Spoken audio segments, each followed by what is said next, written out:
زمرد سے مہنگا ہے, اسے در یتیم کہا جاتا ہے. یعنی اس موتی کے جیسا کوئی نہیں, اس موتی کی ہمسری کرنے والا کوئی نہیں, اس موتی کی برابری والا کوئی نہیں. اے رسول اللہ, اے میرے محبوب, ہم نے آپ کو یتیم, کیا مطلب؟ آپ کی عظمتیں اتنی بلند, آپ کی رفعتیں اتنی بلند, آپ کی ذات اتنی اعلیٰ, آپ کی شان اتنی اعلیٰ, آپ کا قرآن اتنا اعلیٰ, آپ کا خاندان اتنا اعلیٰ, آپ کی نبوت اتنی اعلیٰ, آپ کی قیادت اتنی اعلیٰ, آپ کی سیادت اتنی اعلیٰ, آپ کی ولادت اتنی اعلیٰ, آپ کی عظمتیں اور رفعتیں اتنے اعلیٰ, آپ کے ساتھی اتنے اعلیٰ, آپ کے ازواج مطہرات اتنے اعلیٰ, آپ کا چلنا اعلیٰ, آپ کا بیٹھنا اعلیٰ, آپ کا کردار اعلیٰ, آپ کا گفتار اعلیٰ, آپ کا کھانا اعلیٰ, آپ کا پینا اعلیٰ, آپ کی تعلیمات اعلیٰ, آپ کا مدینہ اعلیٰ, آپ کا مکہ اعلیٰ, آپ کا صبح اعلیٰ, آپ کا شام اعلیٰ, آپ کا صبح اعلیٰ, آپ کا شام اعلیٰ, آپ کا زمانہ اعلیٰ, پھر آپ کا ابو بکر صدیق انبیاء کے بعد سب سے اعلیٰ, اس کے بعد عمر فاروق سب سے اعلیٰ, اس کے بعد عثمان غنی سب سے اعلیٰ, اس کے بعد علی سب سے اعلیٰ, عورتوں میں فاطمہ سب سے اعلیٰ, اس کے بعد خدیجہ سب سے اعلیٰ, اس کے بعد عائشہ سب سے اعلیٰ. آپ کی تعلیمات اتنی اعلیٰ ہے, آپ کی عظمتیں اتنی بلند ہے, آپ کی رفعتیں اتنی بلند ہے, جس طرح وہ در یتیم ہے اس کا مقابلہ کوئی نہیں کر سکتا. کائنات میں کوئی مخلوق آپ کی عظمتوں کا, آپ کی رفعتوں کا, آپ کے کردار کا, آپ کی تعلیمات کا مقابلہ نہیں کر سکتا.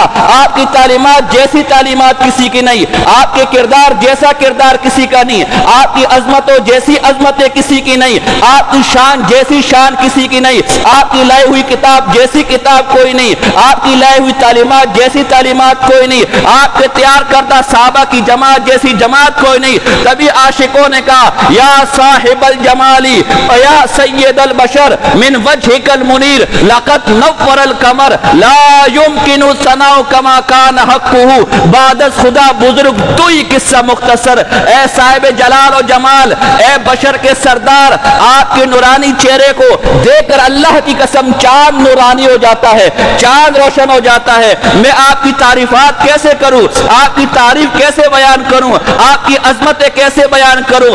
قصہ مختصر یہ, اللہ کے بعد اگر کسی کی عظمت ہے, اللہ کے بعد اگر کسی کی رفعت ہے, اللہ کے بعد اگر کسی کا مقام محمد مجتبی احمد مصطفیٰ صلی اللہ علیہ وسلم کا مقام ہے. یہ اتنے یہ عظمت, یہ علم یجد کا یتیمن فآوا, یہ وہ در یتیم. تو 7ویں دن حضرت عبد المطلب نے آپ کا نام محمد رکھا.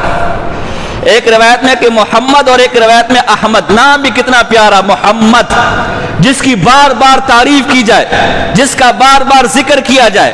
محمد نام رکھنا یہ خود اللہ کی طرف سے آپ کا نام دلوں میں ڈالا گیا. قریش سے پہلے آپ سے پہلے قریش میں کسی کا نام محمد نہیں رکھا گیا. آپ کی پیدائش کے قریب جب تورات میں اور یہودیوں سے بعض عرب لوگوں نے یہ فضائل سنے کہ ایک نبی آنے والا جس کا نام محمد ہے, تو انہوں نے اپنے بچوں کا نام تو رکھا, لیکن کسی نے نبوت کا دعویٰ, یہ آپ کی خاصیت تھی کہ آپ سے پہلے مستقل کسی کا نام محمد. تو جب آپ کے والد نے, آپ کے دادا نے 7ویں دن آپ کا نام محمد رکھا, تو قریش کے لوگ آپ کے پاس آئے, آپ کے دادا کے پاس, عبد المطلب کے پاس, ابو الحارث کے پاس, کہ اے ابو الحارث, یہ محمد نام تو آپ سے پہلے نہ آپ کے دادا نے رکھا ہے, نہ والد نے رکھا ہے, نہ پردادا نے رکھا ہے, قریش میں کسی کا نام بھی محمد نہیں تھا, آپ نے یہ نام کس طرح رکھ لیا؟ فرمایا میں نے یہ نام اس لیے رکھا, اس بچے کے بارے میں مجھے پتہ ہے زمین و آسمان اس کی تعریفیں کر رہے ہیں, زمین و آسمان اس کی حمد و ثنا کر رہے ہیں. کیسے؟ دراصل عبد المطلب نے خواب دیکھا. خواب یہ دیکھا کہ اس سے ایک زنجیر نکل رہی ہے, اس زنجیر کا ایک کنارہ شرق میں اور ایک کنارہ غرب کے اندر ہے, ایک شرق میں اور ایک غرب میں, اور اس زنجیر سے درخت نما پتے نکلے, درخت اور پتے نکلنے لگے, ہرے بڑے پتے. تو اب لوگ اس پتوں سے, اس زنجیر سے چمٹ گئے. کچھ لوگ اس زنجیر کو توڑنے کے لیے آئے, تو ایک خوبصورت سا نوجوان نکلا جو اس زنجیر کو توڑنے کے لیے آ رہے تھے, انہیں اس زنجیر سے دور کیا. اور خواب میں یہ الہام آپ کو ہوا کہ عنقریب آپ کے گھر میں ایک لاڈلا آئے گا, ایک پیارا آئے گا, آسمان اور زمین کی مخلوق اس کی حمد و ثنا بیان کرے گی. اس کو دیکھ کر, اور ایک روایت میں آتا ہے کہ بی بی آمنہ کو بھی الہام ہوا تھا کہ ہم نے تیری گود میں محمد اور احمد ڈال دیا ہے, تو یہ محمد نام اس لیے رکھا گیا. سیرت حلبیہ کے اندر اس محمد نام کی بڑی فضیلتیں ذکر کی گئی ہے. فرمایا جس بچے کا نام محمد ہوگا اللہ نے یہ کہہ دیا کہ میں اسے جہنم میں داخل نہیں کروں گا. اور جس بچے اور اس کے والد کا نام محمد ہوگا، ایک شخص اللہ کے دربار میں حاضر ہوگا اور اللہ اس کو کہے گا جا میں نے تجھے معاف فرما دیا. وہ بندہ کہے گا یا اللہ میں نے تو ساری زندگی گناہوں میں گزاری ہے، ساری زندگی تیری نافرمانی کی ہے، مجھے تو کیسے جہنم سے بچا کے جنت میں داخل کر رہے ہیں؟ اللہ فرمائے گا تیرا نام محمد ہے، اس نام کی برکت سے میں تجھے جہنم سے چھٹکارا دے رہا ہوں. لیکن علماء نے لکھا ہے کہ یہ روایتیں درست نہیں ہیں. وضاحت کر دوں، اس لیے حدیث میں کسی صحیح حدیث میں تو محمد نام کی فضیلت نہیں ہے، محمد نام کی برکتیں نہیں ہیں. انشاءاللہ اس منبر سے آپ کو صحیح بات بتائی جائے گی. میں وہ واہ واہ کروانے والا خطیب نہیں ہوں کہ ہر اوٹ پٹانگ باتوں کو بتاؤں لوگ واہ واہ کرے. جو مسئلہ حق ہوگا میں وہ بیان کروں گا. کتابوں میں ہے لیکن حدیثیں صحیح نہیں. البتہ علماء نے محمد نام کی برکتیں ذکر کی ہے. چنانچہ بعض علماء نے لکھا ہے کہ اگر کسی عورت کا حمل ہو رہا ہو اور وہ نیت کر لے کہ اگر میرا بیٹا، اللہ اگر تو نے مجھے بیٹا دیا تو میں اس کا نام محمد رکھوں گا، اللہ کی رحمت سے امید ہے اس کا بیٹا ہی ہوگا.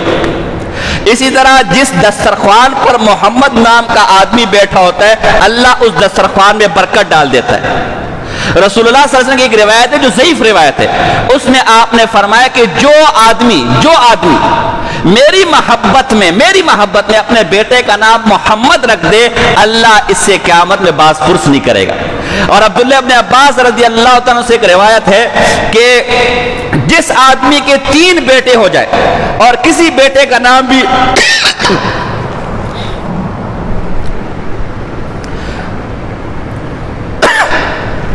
کسی بیٹے کا نام بھی محمد نہ رکھے وہ بڑا محروم القسمت آدمی ہے.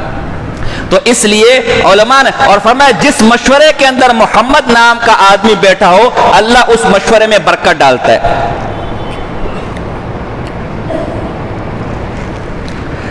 اور اسی طرح علامہ سیوطی رحمہ اللہ نے خصائص کبریٰ کے اندر شفا کے حوالے سے لکھا ہے کہ جس گھر میں محمد نام کا بچہ ہوتا ہے اس گھر میں پریشانی اور مصیبتیں کم ہوتی ہیں. تو اس لیے مستحب یہ کہ آپ نیت کریں کہ انشاءاللہ اللہ جب بیٹا دے گا اس کا نام میں رسول اللہ صلی اللہ علیہ وسلم کی نام کی مناسبت سے محمد رکھوں گا. صرف محمد. ہمارے ہاں مصیبت ہے کہ محمد کے ساتھ اور بھی لگا لیتے ہیں، صرف اور صرف محمد، بس یہ نام رکھوں گا. اور نام رکھنے میں بھی خیال کیا کرے. یا ایک مسئلہ بھی بیان کر دوں، ہمارے ہاں عجیب رواج چل پڑے، عجیب و غریب نام رکھنے، نہ سر نہ پیر. میرے پاس ایک شخص ہے، حضرت میری بیٹی کا نام اسورا کیسے ہے؟ اسورا. میں نے کہا مناسب نام نہیں، اسورا تو کنگن کو کہتے ہیں، اس بنگڑی کو کہتے ہیں، اس کو کیا چوڑی کو کہتے ہیں. اس جگہ قرآن میں آیا ہوا ہے. میں نے کہا قرآن میں جہنمی کی علامت بتائی گئی ہے کہ قیامت میں ان کو جہنم میں آگ کے کنگن پہنائے جائیں گے، تو ایسا نام اپنی بیٹی کا رکھ رہا ہے. قرآن میں تو خنزیر نام بھی آیا ہوا ہے، قرآن میں تو فرعون نام بھی آیا ہوا ہے، تو وہ پھر وہ بھی رکھ برکت کے لیے. بعض کے نام لاریب ہے. لاریب کا معنی کوئی شک نہیں، بے مقصد بے معنی نام ہے. احب الاسماء الی اللہ عبداللہ و عبد الرحمن. اللہ کے یہاں سب سے محبوب پسندیدہ نام وہ ہے جس میں اللہ کی عظمت ہو. عبداللہ، عبد الرحمن، عبد الرزاق، عبد القدوس. اس کے بعد انبیاء کے ناموں پر نام رکھنا، اس کے بعد صحابہ کرام رضوان اللہ تعالی علیہ مجمعین کے ناموں میں نام رکھنا، یہ برکت کی چیز ہے. حضور نے برے ناموں کو ناپسند فرمایا. حضور نے ایک دفعہ اپنی اونٹنی کا دودھ دونا تھا، ایک شخص کو بلوایا گیا، اس کا نام حرب تھا، حرب جنگوں والا. حضور نے کہا میں اسے دودھ نہیں دلواتا، واپس بھیج دو. پھر ایک بندہ اس کا نام یعیش تھا، یعیش زندہ رہنے والا. حضور نے پھر اس کے ہاتھ سے دودھ دھلوایا اونٹنی کا. عبداللہ ابن مسیب، سعید ابن مسیب رحمہ اللہ بہت بڑے تابعی گزرے. ان کے دادا تھے حزن جو صحابی تھے. تو حزن کا معنی غمگین ہے، غمگین ہونا. رسول اللہ صلی اللہ علیہ وسلم کو جب وہ ان کے ہاتھ پر ایمان لے کر تو رسول اللہ صلی اللہ علیہ وسلم کو یہ نام پسند نہیں آیا، تو آپ نے ان کا نام بدلنا چاہا. تو ہوتے ہر قسم کے لوگ ہوتے، خاص کر ہمارے دیہاتی لوگ بالکل اسٹریٹ فارورڈ ہوتے. تو اس نے کہا نہیں حضرت یہ تو میرے باپ دادا کا نام ہے، میں یہ تبدیل نہیں کروں گا، مہربانی کریں، مجھے یہی نام مناسب ہے۔ تو سعید ابن مسیب کہتے ہیں کہ میرے دادا سے لے کر اب تک ہمارے گھر میں پریشانی اور مصیبت ہے، اور مجھے لگ رہا ہے میرے دادے کے نام کی کرامات ہے کہ ان کا نام چونکہ حزن تھا، رسول اللہ تبدیل کروانا چاہ رہے تھے، تبدیل نہیں کیا، تو حزن کا نام پریشانی ہے، غم ہے، تو ہمارے گھر میں بھی ہمیشہ غم اور پریشانیوں نے ڈیرے ڈالے ہوتے ہیں۔ اس لیے علماء سے مشورہ کر کے اپنے بچوں کے اچھے اچھے نام رکھے، انبیاء کے ناموں پر، اللہ کے نام اس کے اندر ہو، ابدیت ہو، صحابہ کے ناموں پر، صحابہ کے نام اور صحابہ کے وہ نام رکھے جو عام طور پر لوگوں کو معلوم نہیں ہے۔ اس کی برکت بتاؤں کیا ہوگی؟ جب آپ کے بچے کا نام آئے گا وہ غور کرے گا کون ہے، آپ کہیں گے فلاں صحابی ہے، وہ اس صحابی کو پڑھے گا، ثواب آپ کے کھاتے میں جائے گا۔ میں ایک جگہ گیا، وہاں مجھے ایک طالب علم ملا، جی کیا نام ہے؟ جی میرا نام اکراش ہے۔ میں حیران، یہ اکراش کا کیا معنی؟ تو اس نے کہا یہ تو صحابی کا نام ہے۔ مجھے فوراً یاد آیا، بالکل ترمذی کے اندر روایت بھی ہے، رسول اللہ کے صحابی کا نام دیکھو اکراش ہے۔ تو اگر ہمارے بچوں کے ناموں سے لوگوں کو رسول اللہ کے صحابہ کے نام یاد آ رہے ہوں، رسول اللہ کے صحابہ کا تعارف ہو رہا ہو، عثمان نام رکھو، علی نام رکھو، حسن نام رکھو، حسین نام رکھو، امیر معاویہ رکھو، آج کل کے زمانے میں یہ نام بھی بڑا مبارک نام ہے، امیر معاویہ نام رکھو، عمر نام رکھو، عمر فاروق نام، اس طرح کے نام رکھے تو ناموں میں بہت خیال کیا کرے، بڑے مسئلے مسائل ہیں۔ لوگ آتے جی کوئی نیا سا نام، بھائی نیا سا نام کہاں سے لے کر ہو میرے بھائی، نیا سا نام دے دو، کوئی نیا کوئی اچھوتا سا نام ہو، او بھائی اچھوتے کو گولی مارو میرے بھائی۔ آپ وہ نام دیکھیں جو صحابہ کے نام ہو، جو انبیاء کے نام ہو، اور یہ ہے کہ محمد نام، عبداللہ نام، عبد الرحمن نام، اس طرح کے نام رکھنے کی کوشش کریں۔ تو یہ رسول اللہ صلی اللہ علیہ وسلم کا 7ویں دن عقیقہ کیا گیا اور آپ کا نام محمد رکھا۔ یہی نام تورات اور زبور میں بھی ہے، اور ایک انجیل میں آپ کا نام فارقلیط بھی ہے، فارقلیط انجیل میں کہ جو نبی آئے گا، اگرچہ آج کل کی انجیل میں نہیں ہے لیکن انجیل برناباس جو ہمارے پاس موجود ہے، اس انجیل برناباس کے اندر فارقلیط نام جو فاران کی چوٹیوں سے نمودار ہوگا۔ موقع ملا تو میں چلا تورات اور انجیل میں جو رسول اللہ کی علامات ہے وہ بھی ذکر کروں گا۔ تو یہ 7ویں دن تک ہم پہنچ گئے انشاءاللہ۔ رسول اللہ صلی اللہ علیہ وسلم کا 7ویں دن عقیقہ کیا گیا اور آپ کا نام رکھا گیا۔ انشاءاللہ اگلے جمعے میں ہمیں موقع ملا تو پھر آگے رسول اللہ صلی اللہ علیہ وسلم کی سیرت کو لے کر چلیں گے۔ وما علینا الا البلاغ المبین۔